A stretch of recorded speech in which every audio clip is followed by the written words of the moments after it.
अखिल भूमंडलीय सर्व शिरोमणि मुनि समाज के संस्थापक आदि मुनीश्वर योगेश्वर सदगुरुदेव शिव मुनि महाराज की जय। उपस्थित मुनि वृंद, साधु सज्जन वृंद, संत वृंद, साधक वृंद, आध्यात्म ज्ञान के जिज्ञासु और प्रेमियों, सभी श्रोता वृंद, आप सबको मेरा कोटिशः नमन, सप्रेम जय जीव। तो आध्यात्मिक चर्चा चल रही है और हम लोग सदगुरुदेव शिव मुनि महाराज रचित ग्रंथ सत्य सुंदर और स्वतंत्र विचार पर चर्चा कर रहे हैं। अध्याय 6 पर चर्चा हो रही है। शीर्षक दिए हैं गुरुदेव, क्या ईश्वर के मानने वाले अधिक हैं। इसी पर चर्चा हो रही है ना। खूब चर्चा हो रही है। आज हम लोग आगे पढ़ेंगे, है ना। कल जो चर्चा हुई थी आज उससे आगे हम लोग पढ़ेंगे। ईसाई कहा करते हैं कि जो तुम्हारे दाएं गाल पर एक थप्पड़ मारे उसके सामने अपना बायां गाल भी फेर दो, पर कोई ईसाई इसे सचमुच नहीं मानता। बात यह है कि यह बातें मजहबी किताबों में लिखी अवश्य हैं, पर किसी के हृदय ने इन सिद्धांतों को सचमुच स्वीकार नहीं किया। बात यह है कि मनुष्य जाति का अनुभव इन सिद्धांतों के विरुद्ध है। प्रहलाद पर अत्याचार हुआ और ईश्वर एक खंभा फाड़ कर निकल आया। यह पर अनुभव कहता है कि यह सब किससे हैं। सारे संसार में अत्याचारी दुर्बलों पर अत्याचार कर रहे हैं। तो लोग देख रहे हैं ना कि अत्याचारी लोग दुर्बलों पर अत्याचार कर रहे हैं, है ना। और ये सब बातें सिर्फ किताबों में लिखी गई हैं, लोग नहीं मानते। अपनी किताबों में लिखी हुई कोई ईसाई मानते हैं कि एक गाल में कोई थप्पड़ मार दे दूसरा दिखा दे, वो भी नहीं मानते। और अब तो समझ गए लोग, प्रहलाद वाली बात को भी लोग उतना नहीं मानते हैं। कोई रक्षा करेगा बोल के नहीं जानते। आज जितना अत्याचार हो रहा है शायद इतना पहले नहीं हुआ था। आज जितना अत्याचार हो रहा है शायद इससे पहले नहीं हुआ था जैसा लगता है, लेकिन बहुत अत्याचार पहले भी हुआ है ना। पर यह नृसिंह भगवान कहाँ है। यह नृसिंह भगवान कहाँ है। वह नारद मुनि कहाँ है। वह फरिश्ते कहाँ हैं जो अत्याचारियों से पहले ज़माने में मनुष्य जाति की रक्षा किया करते थे। वह खुदा मियाँ कहाँ हैं जो अत्याचारियों पर गजब ढाते थे। तो ऐसी बात हो रही है, आप विचार कर लीजिए। अब विचारणीय विषय है ये सब, है ना। चाहे वह ग्रंथों में लिखा हो, लेकिन अंतरात्मा जब उसको स्वीकार नहीं करती है तो लोग मानते भी नहीं हैं, है ना। अब देखिए आगे हम लोग देखते हैं। गुरुदेव तो लिख रहे हैं कि वो नृसिंह भगवान कहाँ गए और नारद मुनि कहाँ गए और फरिश्ते कहाँ गए। अत्याचारियों से पहले ज़माने में मनुष्यों की रक्षा किया करते थे, वो लोग कहाँ चले गए। वह खुदा मियाँ भी कहाँ गए जो अत्याचारियों पर गजब ढाते थे। इस तरह से लिखिए, हम लोग पढ़ भी लिए। आगे हम लोग पढ़ते हैं। सोमनाथ आदि के बड़े बड़े मंदिर गिरा दिए गए, है ना। सोमनाथ आदि बड़े बड़े मंदिर गिरा दिए गए। मंदिरों के हजारों पुजारी बलि के बकरी के समान वहीं ईश्वर के मंदिर में ही दयामय ईश्वर के सामने ही काट डाले गए। खून की नदी बह निकली, पर उसी ईश्वर ने जिसने प्रहलाद की रक्षा की थी, इन पुजारियों पंडितों और साधुओं की रक्षा ना की। सोच लीजिए कितनी दुखद घटनाएं घट गई हैं। सोमनाथ आदि बड़े बड़े मंदिरों को गिरा दिए और मंदिरों के हजारों पुजारियों को बलि की बकरे के समान वहीं ईश्वर के मंदिर में ही दयामय ईश्वर के सामने ही काट डाले गए। खून की नदी बह निकली, पर उसी ईश्वर ने जिसने प्रहलाद की रक्षा की थी, इन पुजारियों पंडितों और साधुओं की रक्षा ना की। लोग कैसे विश्वास करेंगे उन बातों को। लोग ध्यान लगाए प्रतीक्षा ही करते रह गए। ध्यान लगा के प्रतीक्षा ही करते रहे, पर ईश्वर नहीं आए उनकी रक्षा करने के लिए। ध्यान करने वालों की गर्दन धड़ से अलग होकर मंदिर के प्रांगण में लौटने लगी। जब उनको मैंने गला काट दिया तो धड़ से अलग हो गया, सिर मंदिर के प्रांगण में लौटने लगी। पर गज की पुकार सुनने वाले दयामय ने इन पुजारियों को, इन निरीह हिंदुओं को नहीं बचाया। बताइए वो ईश्वर कहाँ गए? सदगुरुदेव ठीक ही कहते हैं। नृसिंह भगवान कहाँ गए? नारद मुनि कहाँ गए? और फरिश्ते कहाँ गए? और अत्याचारियों को पहले ज़माने में जो बचाया करते थे खुदा मियाँ भी कहाँ गए? और कुछ भी नहीं।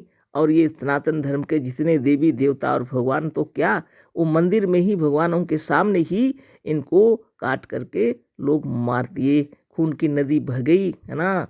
और धड़ से अलग होते ही सिर लुटने लगी जमीन में, लेकिन वह गज की पुकार सुनने वाले दयामय ईश्वर भी नहीं आए। ऐसी ऐसी बातें ग्रंथों में तो लिखी रहती हैं, लेकिन यथार्थ में जब ये घटना घटी सोमनाथ आदि मंदिर के अंदर, तब कोई आए? किसी ने रक्षा की? नहीं की। कितनी दुखद बात है। इन हत्याओं का जिम्मेदार कौन है? गुरुदेव लिख रहे हैं, इन हत्याओं का जिम्मेदार कौन है? यदि आप हमसे पूछते हैं तो हम साफ कहेंगे कि इन हत्याओं की खुरेंजियों की का जिम्मेदार मजहब है। सारी हत्याओं का जिम्मेदार कौन है? मजहब है। खूब विचार कर लीजिए, ये सारे कारनामे किस लिए हुए थे? धर्म के नाम पर हुए हैं। धर्म के नाम पर, या इसी विश्वास पर कि अभी मंदिरों के खंभों में से ईश्वर निकलेगा, उन निरीह हिंदुओं और पुजारियों ने अपनी गर्दन कटा डाली। एक तो धर्म के नाम पर ये कार्य हुए हैं सारे। नृशंस हत्या हुई है ना। और ये पुजारी लोग सोचे हम तो इतने बड़े पुजारी हैं, भगवान के भक्त हैं, भगवान हमारी रक्षा करेंगे, खंभों से ईश्वर फाड़ के, खंभे फाड़ के ईश्वर तो निकल आएंगे, हमारी पूजा करने का फल मिलेगा। लेकिन कहाँ, सबकी गर्दन कट गई, है ना। और अत्याचारियों ने भी धर्म ही के नाम पर उसी रहीम को प्रसन्न करने के लिए और मजहबी विश्वास के अनुसार बहिष्ठ पाने की आशा पर इन निरीह हिंदुओं को मार डाला। और वो लोग भी यही सोच रहे थे, अत्याचारी जो थे, रहीम के नाम पर उन्होंने निरीह हिंदुओं और पुजारियों को मार डाला। उनको जो सुनाई पड़ा है किताबों में लिखी हुई बातें कि वो बहिष्ठ मिलेगा। अब यही सब कार्यकलाप हुआ। विचित्र बातें हैं, ये घटनाएं हैं, ये कहानियां नहीं हैं, ये यथार्थ में घटी हैं इसी धरती पर। कितनी बड़ी बात है, आप सोच लीजिए। पुरानी बातें छोड़ दीजिए, ये बातें ही हैं, घटी हैं ये घटनाएं। और अत्याचारियों ने भी धर्म के ही नाम पर उसी रहीम को प्रसन्न करने के लिए और मजहबी विश्वास के अनुसार बहिष्ठ पाने की आशा पर इन निरीह हिंदुओं को मार डाला, गुरुदेव ने लिखा। यूरोप में भी रोमन कैथोलिक और प्रोटेस्टेंटों को रोमन कैथोलिकों ने जिंदा जला डाला। समय के पहले, आजकल तो जो हो रहा है उससे इससे पहले भी ये सब हो चुका है। लोगों को जिंदा भी जला दिए, लोगों के दिल में कोई दर्द नहीं, पीड़ा नहीं, कुछ भी नहीं। अपने हृदय में कोई पीड़ा नहीं, सबको जला दिया। अभी भी युद्ध चल रहा है, बम छोड़े जा रहे हैं। आज भी भारतवर्ष में धर्म और ईश्वर के नाम पर नित्य झगड़ा हो रहा है। आज भी धर्म के नाम पर, ईश्वर के नाम पर नित्य झगड़ा हो रहे हैं। कितने निरपराध राह चलते बालक, है ना। जब धर्म की बात हो जाती है तो कोई अपराध करे ना करे, धर्म के नाम पर काट दिए जाते हैं। वृद्ध और स्त्रियों की हत्या हो रही है। राह चलते निरपराध बालक और वृद्ध और स्त्रियों की हत्या हो रही है। भारत की एकता, राष्ट्रीयता और स्वतंत्रता को इन्हीं मजहबी झगड़ों ने खटाई में डाल रखा है। भारत स्वतंत्र हो गया, भारत में एकता थी, बहुत प्रेम था, हिंदू मुस्लिम में कोई ऐसी लड़ाई झगड़े होते नहीं थे। लेकिन देखिए, ये धर्म के नाम पर राष्ट्र में भी एकता खंडित हो जाती है ना। झगड़े हो जाते हैं। स्वतंत्रता भी जो आनंद लेना चाहिए वो झगड़े वो खटाई में डाल दिया। एक बार जो घटनाएं हुई थी, वो क्या यही धर्म है? यही मजहब है? यही ईश्वर का वह विश्वास है जिस पर मजहबी और धार्मिक लोग गर्व करते हैं? सदगुरुदेव पूछ रहे हैं, है ना, क्या यही धर्म है, यही मजहब है, यही ईश्वर का वह विश्वास है जिस पर मजहबी और धार्मिक लोग गर्व करते हैं?